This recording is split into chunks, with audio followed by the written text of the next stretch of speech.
Good evening. Yes. This is super exciting. For those of you that may not know me, Dr. Anthony Lewis, the extremely proud superintendent here in Lawrence Public Schools, and this is a great day in Lawrence Public Schools. First of all, I do want to acknowledge Patrick Kelly with our College and Career Center in the back. I think he was putting out chairs earlier. Also, we want to thank our partners from the Boys and Girls Club for allowing us to use this space to share this amazing information with you tonight.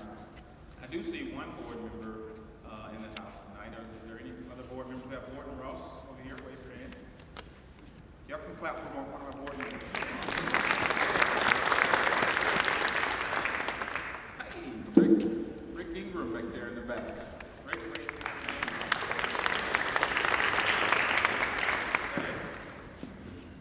We do have some other district staff here with us tonight. Any district staff, wave your hand or stand. Rick Henry in the back, our secondary director.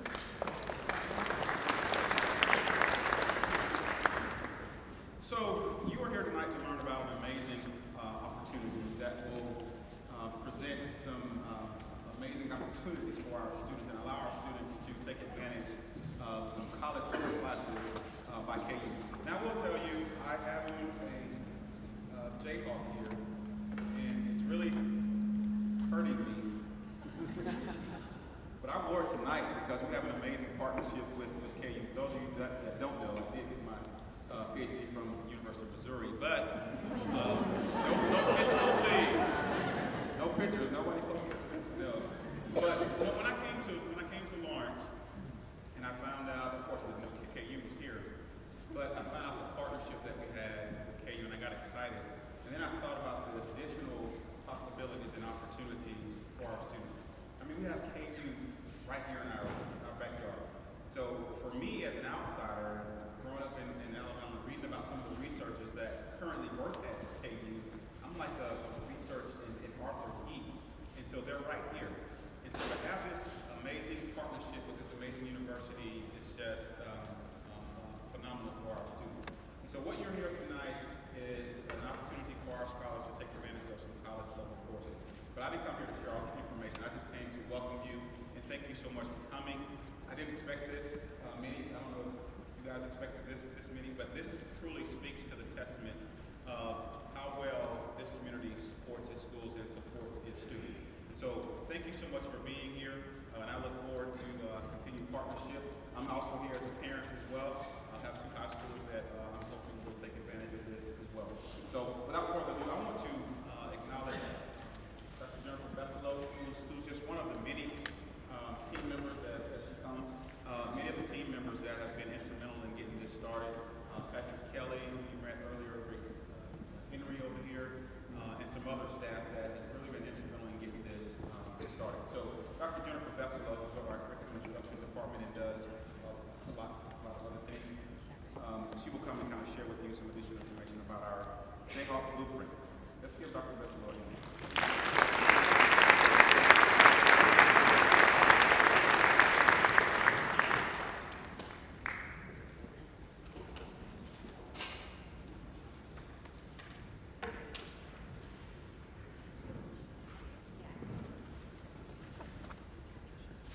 Good evening. Is this better? All right. Well, welcome. We are so thrilled to have you here. To give you an idea on numbers, we doubled numbers from last year's concurrent enrollment meetings at both high schools and set out over 150 chairs, and we probably pulled out another 50 to 75 just now. So we are thrilled to have you here. We do have extra seats on this side of the room if you so would like to sit down as we talk. We're also recording the presentation. We realize that there's a lot of other events happening with the snow days, so we realize that we will get this in every way, shape, and form to our community. So we are very excited about the partnership with KU, as Dr. Lewis mentioned, primarily because it's expanded. So last year we had 2 courses, and we're going to talk a little bit about those, but we've added up to potentially 11 different concurrent course offerings. So without our supportive school board, we would not be able to make this partnership happen. So we are very appreciative to them, as well as the leadership team that Dr. Lewis mentioned, including our high school principals, that we're really excited to be able to offer this. The last person before we get started, I want to make sure gets a lot of kudos is Dr. Burns Wallace, who's going to be presenting with me tonight. She has been really doing an incredible job, literally walking around campus from department to department. And not only has she opened doors that have never opened in the past for these partnerships, but she actually now has departments approaching her wanting more courses offered. So we're not going to stop with 11 as we continue to refine and see what our students need to make them the most competitive students out here for post-secondary success. So without further ado, I'd like to welcome to the stage Dr. Burns Wallace. She's the Vice Provost for Undergraduate Studies at the University of Kansas. Come on up.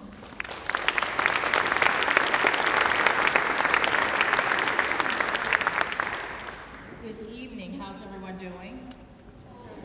Can you hear me okay? Good. So we have a lot of great information to share with you. So I want to be mindful of two things. One, sound, because we want to make sure that you can hear the information, but also time. And so there's a lot that we're going to go through, but what I want to point out is as we start to talk through the details this evening, that there's information in your packet, and then there is also a website that will launch in the next 24 hours that also has this information. And then most importantly, there is an email address that is in there that there are 5 of us that check that email every day. So any question that you feel you don't get answered tonight, we want you to make sure that you follow up with us. One of the things about this partnership is that where we are taking it is brand new. And at every step of the way, we are trying something different. We are pushing into areas that we know can make a difference for each and every student. And some of it may be a little bit of trial and error, but we're trying to get it right because we know the impact that it can have on students and their preparation for the future. So we do ask your patience because some of the pieces are moving just as fast as they can and are moving as we are rolling this out. But what we didn't want to do was wait a whole nother year and say, okay, we have more talking and more planning to do, because we know that this impacts our students today, and we want to make this available to you.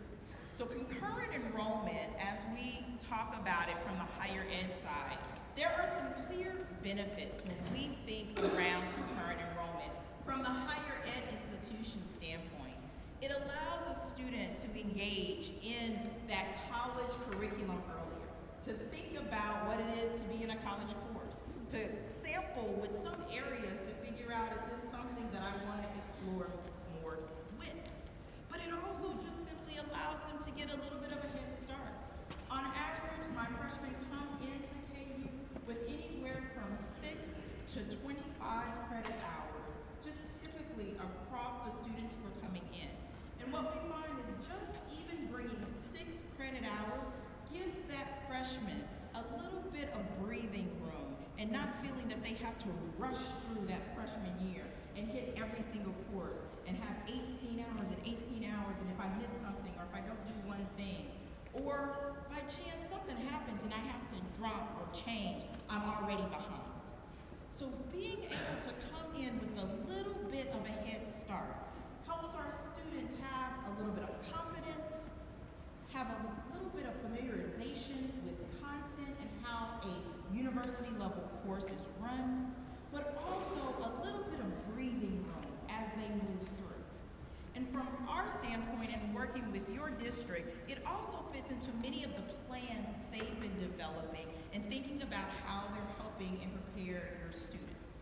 So I'm going to turn it over to them so that they can talk a little bit how this fits into the overall district plans, and then I will introduce to you Jayhawk Blueprint and what we hope to deliver to all of our students next academic year. Thank you. So one of our top questions as we roll out this partnership has been, what does it mean for advanced placement? So AP course offerings. And so we want to make sure that we are sharing and communicating correctly that we are not taking anything away from the advanced placement courses. So the positive to this is that these are concurrent courses that would provide your high school credit and college credit at the same time. So really it's apples and oranges.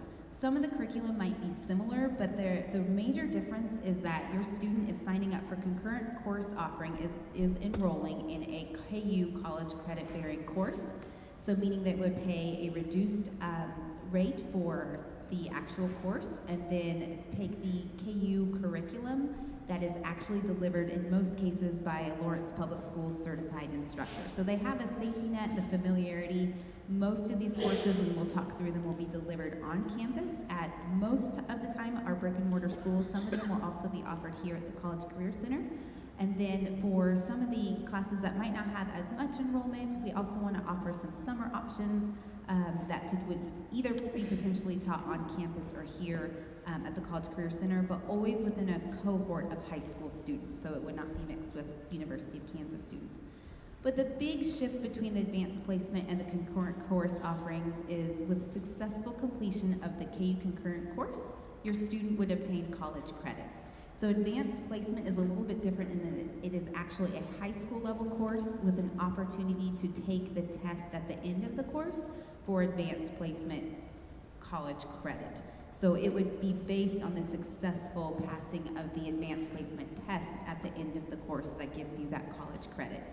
The good thing, I feel like a positive that parents can also look at is the KU core. A lot of the KU core is lined up very tightly, and Dr. Burns-Wallace will talk about that.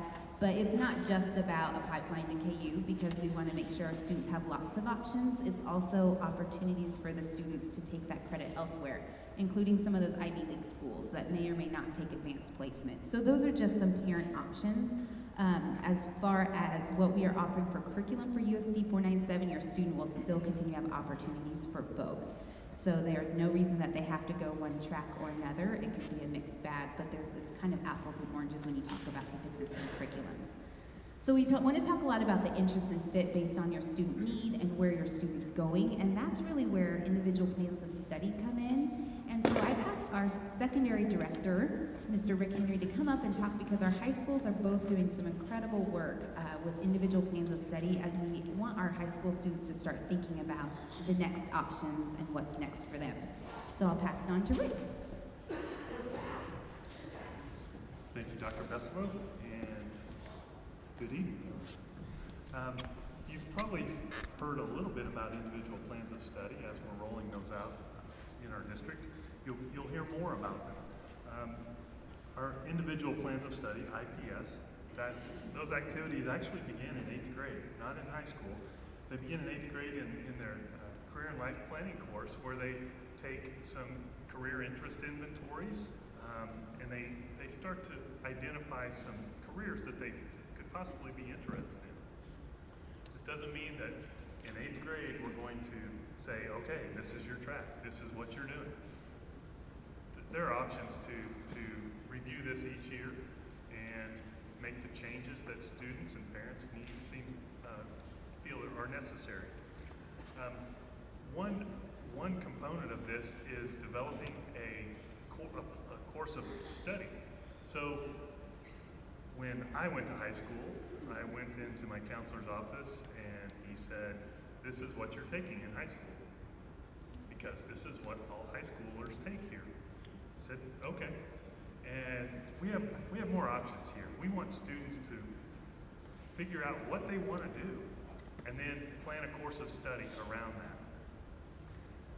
Again, this doesn't make them, this doesn't firmly plant in cement what their plans are and what they can do in our school system. Those options can be reviewed each year. But what I want to point out is how these concurrent offerings through KU greatly enhance what we can offer our students and therefore what they can do to begin to prepare for their careers as identified in their IPS.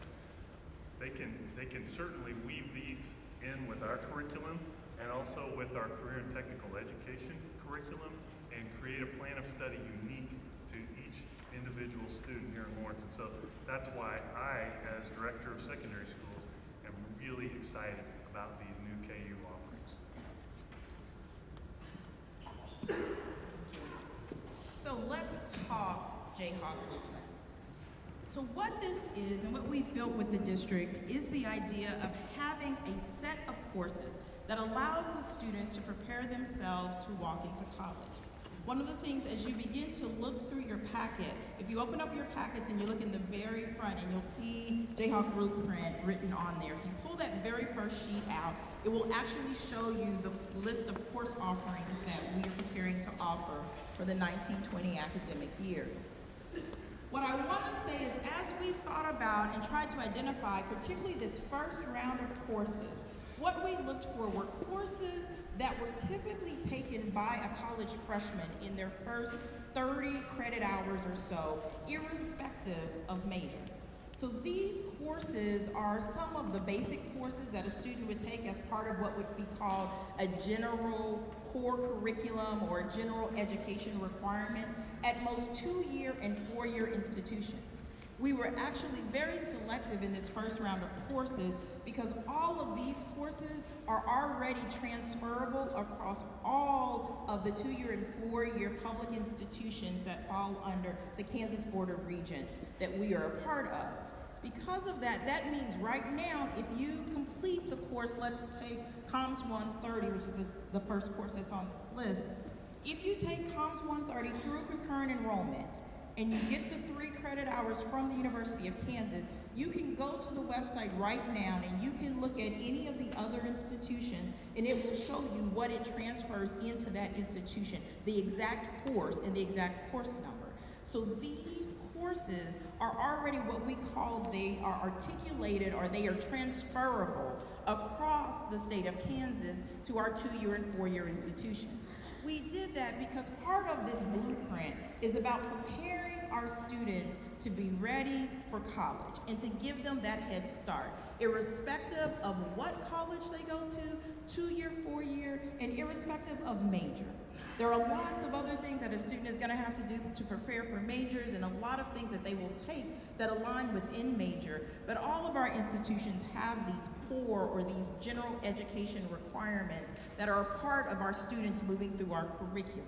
And so we really wanted to focus the beginning of our course offerings in this space, allowing students to know that they can take this credit wherever they go.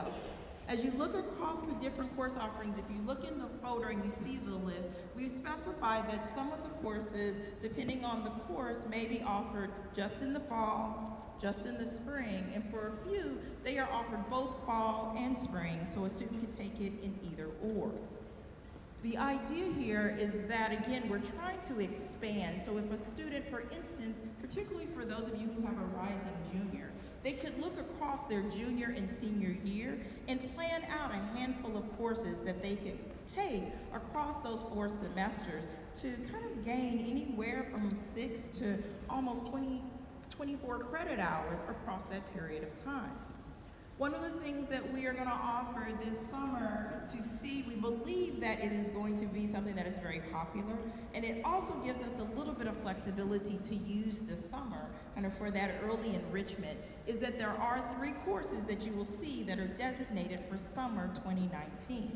Those courses are in political science, sociology, and psychology. Those courses, what will happen for those courses this summer is that we will run 1 section of that course, and so students from both high schools will be in 1 section. And right now the plan is to run them here at the center during the summer.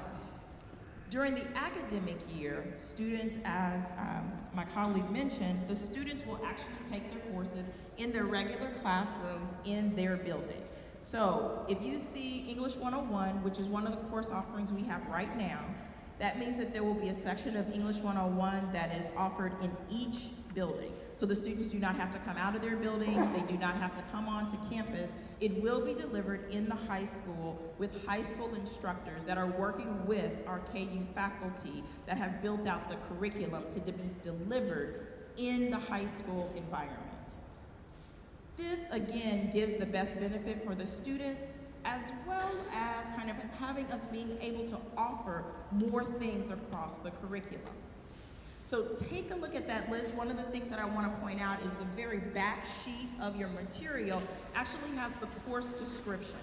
And so it has the full listing, and so if you want to kind of get a little bit of the snippet of how we would describe the courses, these are from our course catalog, so that you can see the content of each of those courses. Most of them are self-explanatory by title, but it is important so you to know that those descriptions are there if you want to learn a little bit more about what the content of that course will be. All right? Couple of the mechanics. The thing about this process is that what we have built is a process to try to streamline this effort for our families. So there will be an enrollment process, and there is an application that we will be making available later this week to the counselors, to everyone who's come this evening. It'll be on the website. And that application is designed specifically for concurrent enrollment. It will be tailored to this program and to the course offerings that are available for this program. There is not an application or an enrollment fee. Because of the partnership that we have, any student who is taking these courses, the fees to apply, because we do have fees typically when a student applies, are all waived under the concurrent enrollment application. But that is if they make the deadline. So for a student who is looking to take a course for this summer, summer 19, or for the courses for next fall, that deadline is going to be May 1. After May 1, because things happen over the summer, you think about things, you change your mind. If a student is still interested in taking a concurrent enrollment course, they will work with their high school counselor and they can still enroll, but there will be a $25 late fee. But up until May 1, the applications can be accepted. There is no fee associated with applying for those courses. And we do understand that things change, and we have ways and mechanisms to be able to capture those changes. As you can see, the spring enrollment follows later in the fall semester, and we will do reminders at that time. The application, again, is a paper application, which will be available. You can pull it down from online. There'll be paper copies in the counseling office, and anyone who fills out a contact card tonight, we will also email you directly with a link so that you can download the application when we make it live later this week.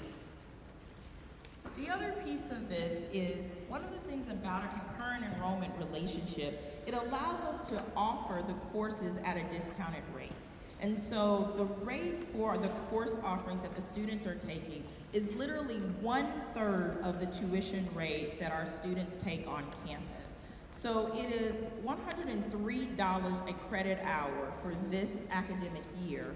And so all of the courses offered this year are 3 credit hour courses. Any course that is successfully completed under concurrent enrollment are 3 credit hour courses for this academic year. And so each course is $309 per course. If any of you have older students who have done concurrent enrollment over the last 2 years, some of our billing processes have changed and there's been kind of ups and downs and it hasn't always been smooth. We are working this year to make it as simple as possible, and our goal is that you will receive a bill after you have enrolled.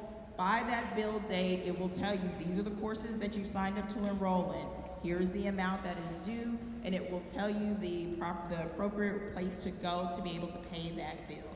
And you'll be able to pay that potentially by a credit card or check or some type of kind of like the simple way that you would check out of like an Amazon or anything else. We're going to try to streamline that process for you this year to try to, in prior years we had to use our system, which has caused a lot of confusion for families, particularly if you had students that were in, students who were applying for admissions, students who were current students at KU. So we're trying to keep everything associated with this program in its own system, so that you know exactly what's due, when it's due, and how much is due, and that you have a simple and easy way to go in and make those payments. The other thing is that one of the things that is important that we want to know is you will see in your packet there is on one of the pages around billing and financial information.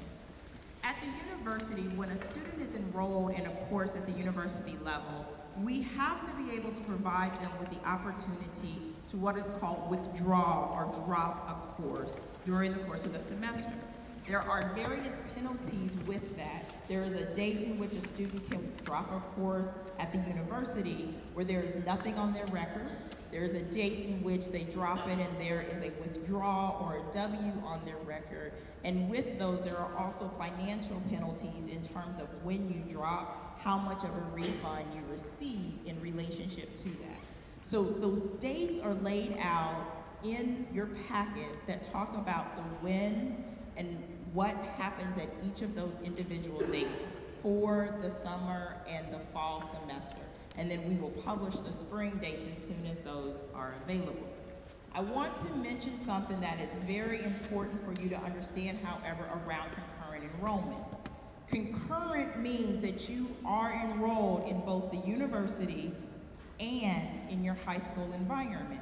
And so while the university allows you the option to withdraw or drop the course for university credit, your district still has an enrollment requirement for that course and for that subject matter for your high school graduation.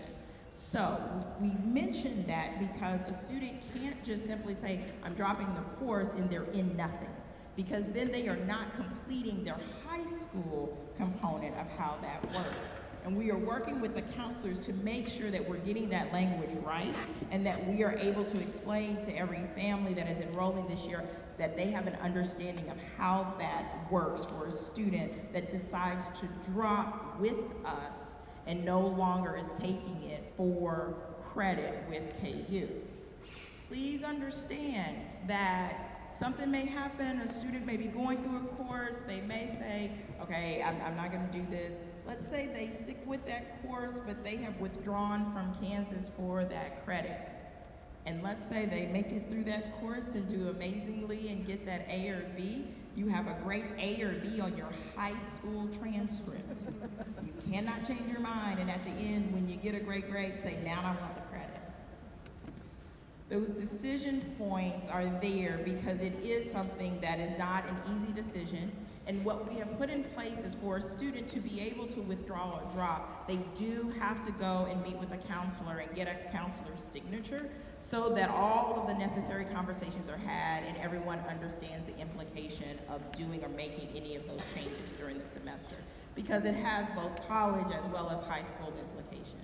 We want what's best for the student, and we never want a student to be in a position where they feel at a disadvantage. And so we are trying to put mechanisms in place to make sure that you have the right people to talk to ask questions about, to ask about fit, how do I go through this process, how will I be impacted if I make X, Y, or Z decision. One more thing about the financials in the building, and this is actually partnership with the district, and so I'm going to ask Dr. Besselo to talk a little bit about this. Also, those course descriptions are already in the career cruising, so as your child goes to enroll, all of these, including any prerequisites, are already in the career cruising. So there are just a few prereqs, but mostly, as we appreciate, as we presented to our school board, we've opened up opportunities more for juniors. So not all of these are just senior options, because ideally, we're trying to provide enough classes that you could cut out potentially up to a year of your college schooling at 1/3 of the price. So that's all in there as you kind of come through the enrollment. The other thing we wanted to touch base on is financial assistance, and it was really important to us as we presented this option that it didn't widen any kind of gaps as far as opportunities for our students. So we are very blessed and lucky that the Truity Credit Union, is one of our very large partners here in Lawrence, has gifted the Lawrence Schools Foundation in partnership specifically for help with advanced placement and concurrent course offerings, $21,500 for students pursuing these post-secondary success opportunities. So with that, we are working with our Director of Finance to make sure that's as seamless as possible and not another form for you to have to fill out. So we are working behind the scenes right now, and we'll be giving you some streamlined communication for what exactly that looks like, but they will be going off of the form that's filled out at the end of the year for free and reduced lunches. And then if we cannot offer it completely free, it would be a very nominal fee. So that information will be coming out very, very soon throughout your principals. Right now, if it's something that you are interested in and it's a financial component that might be holding you or your student back, I would encourage you to go ahead and apply as we get that communication out for what that looks like. Okay, so let's talk next steps, and then I'm going to open it up for some questions. So there is an interest card in your folder. You'll see it right on the inside. It's like a half card. What I would ask is that as you kind of digest a little bit of this information, and we know that it's a lot, and I know that there are conversations that have to be had with your students and thinking about this, next steps, financial, all of those considerations. But what we're looking for tonight is that just kind of that initial interest to say, I think these courses might be of interest to my student, to me. And we will actually be collecting those as you leave. It's giving us just a little bit of an indicator so we know where we're going and where some of the interests are, but it'll also give us an opportunity to do a little bit of follow-up to this evening as, again, we're pushing out additional information over the next week or so. It will be important to touch base with your counselors because understanding how concurrent enrollment fits into your plan and understanding kind of what your next year is going to look like with concurrent enrollment is a real conversation with your counselor. And also talking about that conversation of fit. If there is an AP offering that you've been thinking about because you knew it was there and now you have concurrent enrollment, trying to make sure you are looking at what is the best fit for you, where you are academically, and what your next steps are. And the counselors can play a critical role in that. The application, again, as we push it out, need to be completed and returned by May 1. Those applications will be turned in to your building level counselors. They will go through that counseling office. They will be going through, they'll be doing some verification checks, some enrollment on their side, and then they will work with our team on our side to enroll the students for each of the necessary classes. And then our students start earning college credit, which is the most exciting part of all of this. I couldn't have done all of this without a great team behind me at KU. I have a couple of members of that team here tonight. Casey Freitas Chapes, there she is. She's in our admissions office. She works with so much of this, helping to put it together and make sure that the students are ready. Jeff Roberts is in our registrar's office. He is one of the main people that helps enroll you, and that is a critical piece. And Holly Sherman, and she's at the door, who is our main lead coordinator and will be a lot of the front face and the one that will respond to a lot of your emails that will be coming in. This is a little piece of our team here tonight. We've been working on this very hard for the last 8 to 9 months, and so we hope that this is showing you the possibilities of what our students can do, what we can do together between KU and the district. And what I will say is that we are so excited about this because we believe that this year's course offering is just the beginning of this partnership. With that, we would like to open it up for questions. Yeah, I have, so I'm interested in the summer classes, and my student works. And so I'm wondering, where do we go to find out the days and times this is coming? So because already they're going to have to be putting in time off or whatever with their, whatever job that they have. So. Yes. So the question, can you all still hear me? The question is about the summer courses and that schedule because students are starting to make summer plans, some of them are working. That all should be up on the website by the end of this week so that you'll be able to see that. Again, there's 3 courses that'll be offered. It will be an 8-week summer session that will start that first week of June and basically run all the way through the month of June and all the way through July. And right now, unless something changes, but we will know by the end of the week, they will run 5 days a week and be approximately an hour-long course. But the exact time will be published by the end of the week on the website. Our faculties are still meeting, and so we're trying to make sure we're kind of pushing at the same time so that we can get that out to you. I saw a hand in the back right there, and I'll come back up.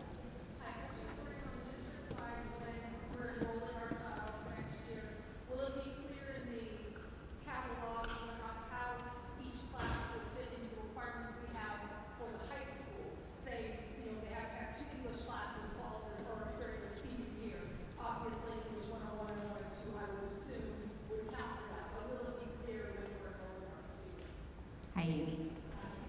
Yes, absolutely. So in career cruising and when your child enrolls, you'll see what domain, what content area it falls under. So social studies, a lot of these courses fall under social studies and like the psychology and even some of the sociology classes. So it does say, and so at the beginning of the enrollment, you'll see kind of here's the requirements. The junior needs to take so many, the senior so many.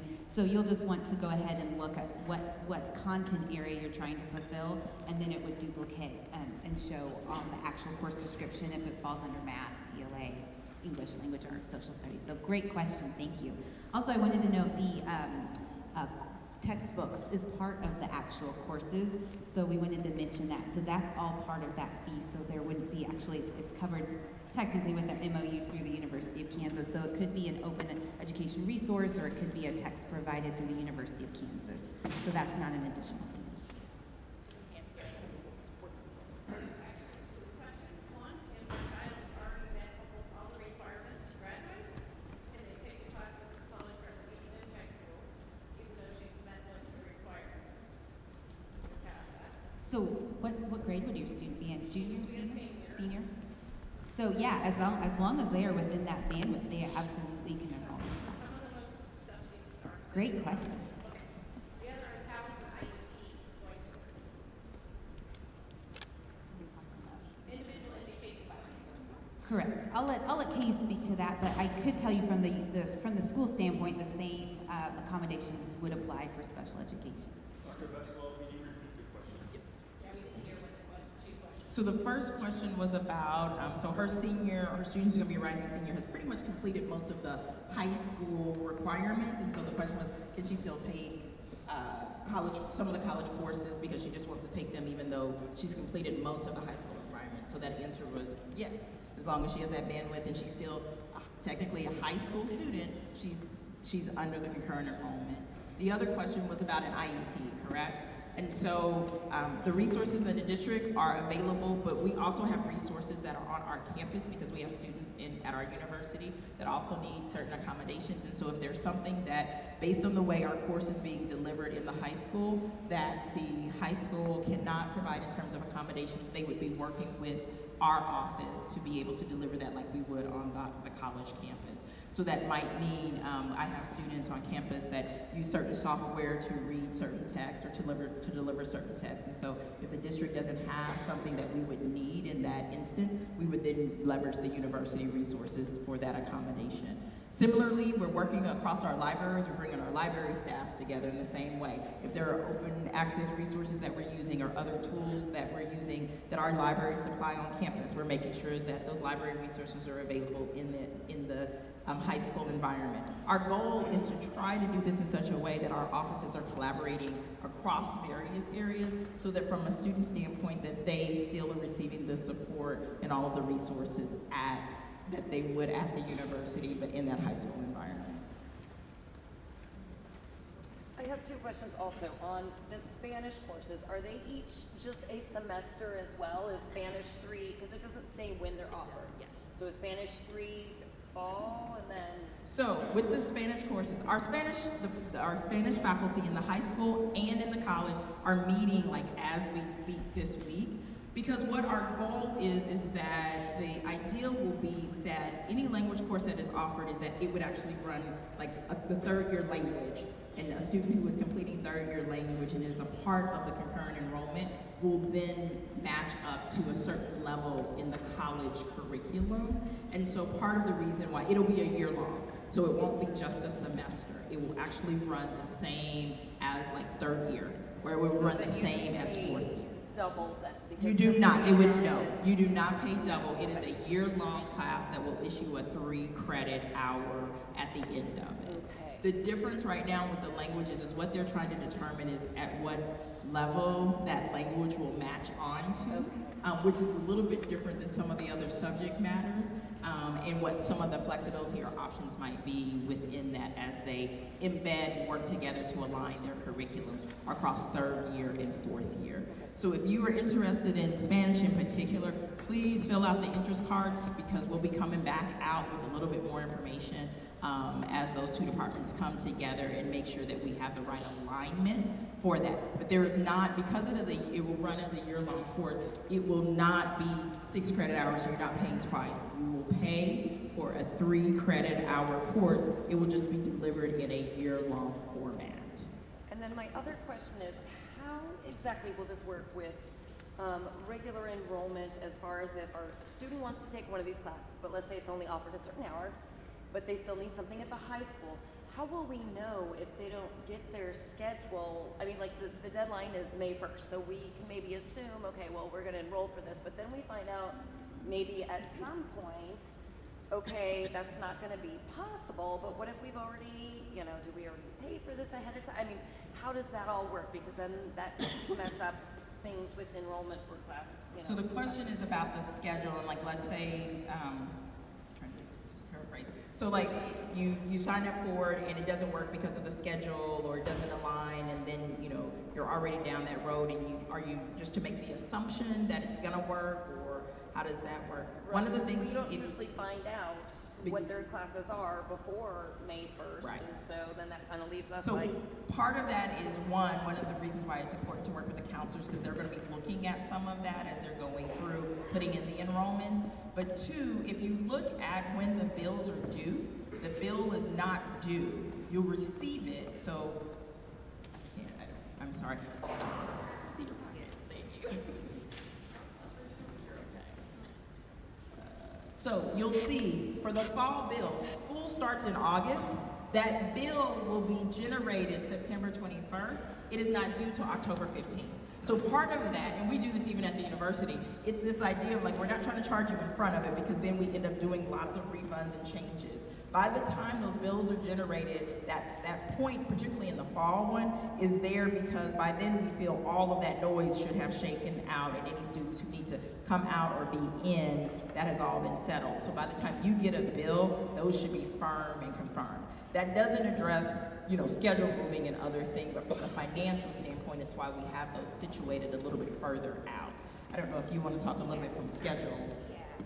So your principals are anxiously awaiting enrollment, because we do want to make sure that enrollment, we have promised our teachers that enrollment concurrent doesn't drive up enrollment in another class if we have really low numbers. So we do have to honor at least like a 12 to 15 class, or start talking about the possibility of combining buildings. And we know KU's been pretty gracious this first year when we grow the programs, that maybe that number could be a little bit lower for now. So principals are anxiously awaiting to kind of pre-populate their schedules with what that looks like. So we'll have a firmer grasp of it this spring. And so we can talk about kind of a communication method just for planning purposes, so your students aren't wondering what it looks like as it approaches that summer. So before they leave, we'd like to get some communication out with what those pre-populated lists might look like.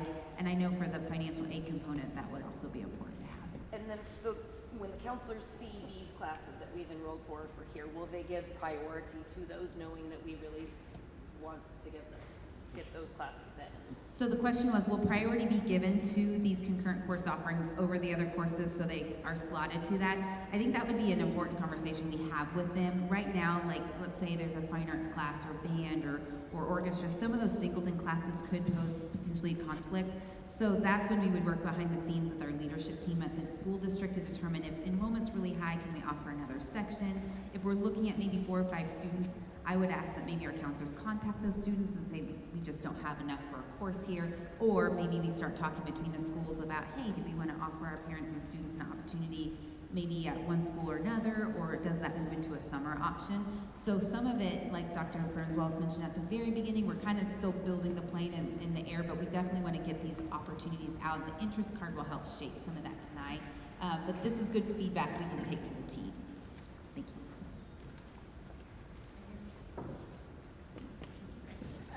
The first one's very short. Are the courses in career cruising yet? Yes. So we can. Yes, the courses are in career cruising. And the second question is, I know you've touched on the difference between AP and this.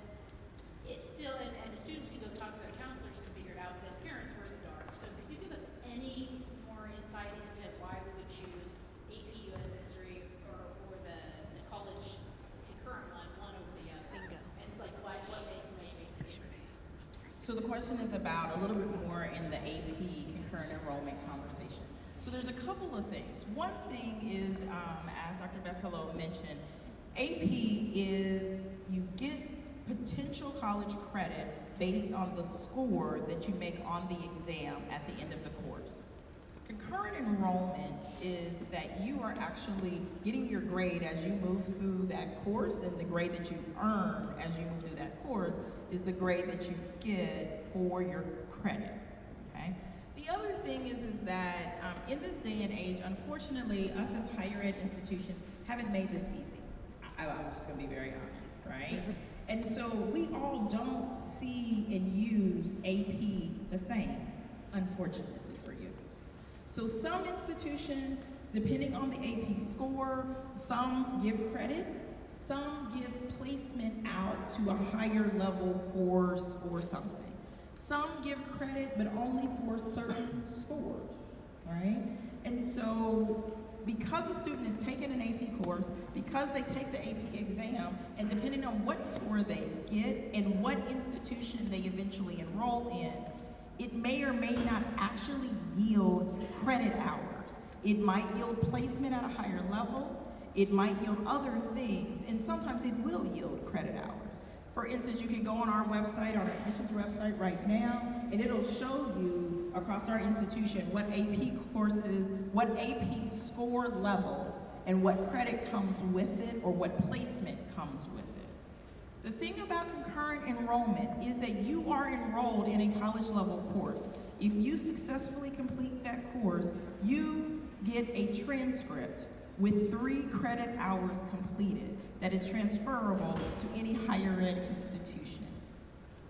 So that credit is not a variable. It's not, oh, we take that or we don't take that, right? And it's again one of the reasons why we focused on a certain type of courses as we started, because we know those courses are the most that are widely transferable and are typically needed for any student who is starting a program. And so that piece of it is, it's 2 different ways to move through a curriculum. AP, you are learning all the way through and you're getting a grade, and a student gets a letter grade. That student can get an A in an AP course, but if they take the AP exam and get a 2, the top score is a 5, and that institution does not grant credit for a 2, they have an A on the high school transcript, but they are not able to get credit from that university. They might score a 3 or a 4, and if that particular institution does not give credit for AP, it doesn't even matter that they have a 3 or a 4, right? So part of it, and it's hard to tell because particularly if you're a junior, you're not sure where you're gonna go. It's not as if you can like plan it completely out. And some of it is about how a student learns. Again, as you move through concurrent enrollment, it's like moving through a course and you're building your grade, and what you earn in the course is what you get in terms of the actual grade. And so that's why we talk a little bit about it being about fit, how a student learns, what's gonna be best for where they are going and what they're trying to build upon. And so it's not a good or a bad, but they are very different in how both a student moves through them, but also how a university may or may not use those credits. And so those are the things to consider. And it's still a gray area, I can see it on your face. So. I understand the process, like I completely clear the difference there. And it's almost embarrassing to ask, but the question is, what looks better on an application? So the question was, what looks better? They both look good. It's not, and again, it's not a good or a bad, it's how a student performs in it. Which one is your student gonna do better in is more the question versus what looks better, right? What's that better fit for how your student is gonna move through? I wanna be conscious of time. I'm gonna stay here all night until I answer everyone's question. But I do want to be conscious of everyone's time. I'm going to take 2 more questions in the big group, and then I will stay, as well as my team, as well as the district team as well, to stand and answer any additional questions you may have. So I'm going to go here and then there. What's the website that's going to go live? The website, if you look inside your card, there's a little business card right there, and it has, I believe it's Blueprint, isn't it? www.blueprint.ku.edu. It's on the business card under Holly's name, and there's the list of the website. And it should go live 24 hours. Give me 48 just for a little bit of buffer for the snow day.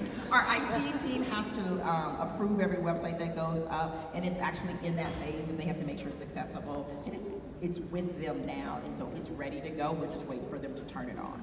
So I'm saying 24, 48 at the max, but the information that's on the site is all here, with the exception of, as it was mentioned, where I was talking about the summer, and that should be there by the end of the week because we're just waiting on 2 more departments. Okay, and then there was a question there. I have 2 questions. First question, is there going to be a differentiation between what juniors can take versus seniors? So great question. That's actually in the career cruising. So if you look at this list of 9 to 11 courses and you see something that you want to take right now, most of them are already set for open to juniors or seniors. And so as we work with department chairs, they're aware of that.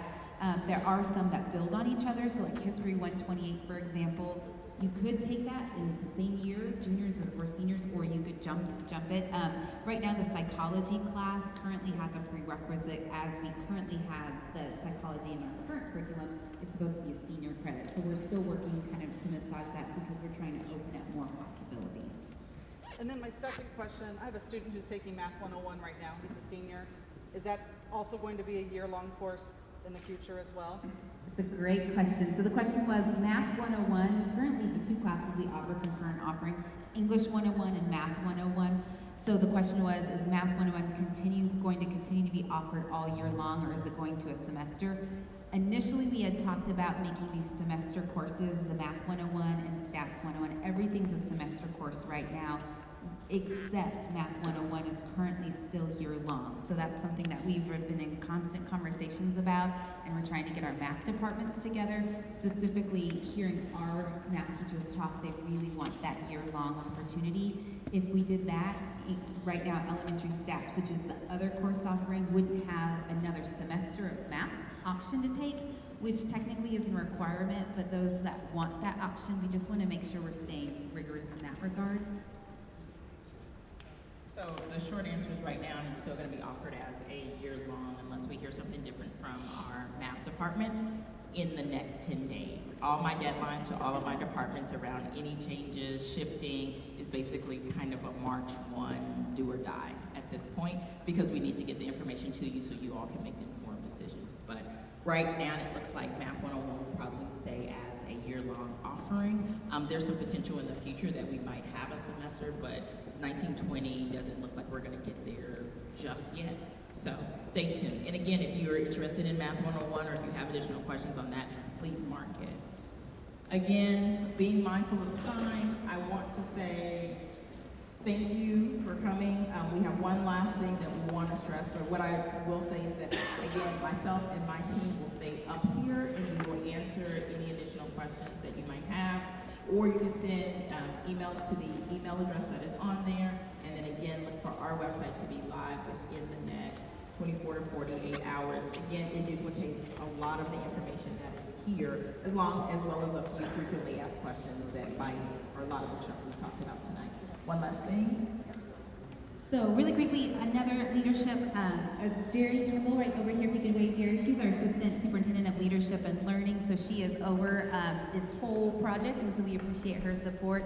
So we are very, very excited and appreciative, but something that makes us just a little extra competitive, I just wanted to kind of brag on. We are so proud to be Lawrence Public Schools. There are some other concurrent course offerings like Edwards Campus and even through KU, but what makes us special and the partnership even stronger, because we're Lawrence and Lawrence Public Schools, is that the concurrent courses that we're offering are matching into up to 200 different potential majors. So while other students may have some opportunities, your students have to me the very premier opportunity, and so that's what makes us a little extra competitive. And I just wanted to share that. How many does Blue Valley have? I think we won. So we're not competitive at all, but we're so excited and really wanting the very best for your students. So thank you on this rescheduled concurrent course offering meeting tonight. We're so excited that you came out and let us know